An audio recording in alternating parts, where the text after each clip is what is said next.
Si ritorna a parlare dell'autostrada del mare e stavolta pare si faccia sul serio. Il progetto è all'attenzione del Ministero delle Infrastrutture, che ha esaminato la documentazione datata 2009, approvata dal CIPE con delibera nel 2014, ricusata successivamente dalla Corte dei Conti.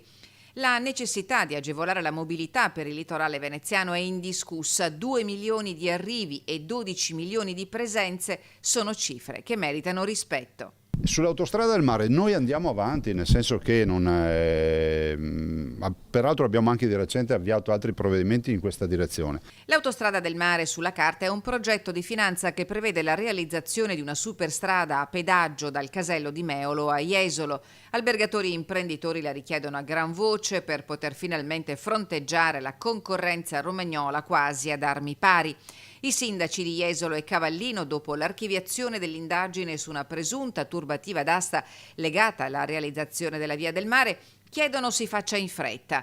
A Roma, a inizio luglio, è volata l'assessore regionale ai trasporti Elisa De Berti, che ha portato il progetto al tavolo del responsabile della segreteria tecnica del ministro Danilo Toninelli. Pensiamo che l'opera debba essere realizzata e fino ad ora c'è stato uno stallo determinato da tutta una serie di inconvenienti burocratici che non competono peraltro alla Regione, ma posso già annunciare che ci sembra di capire di vedere una luce in fondo al tunnel e non è il treno.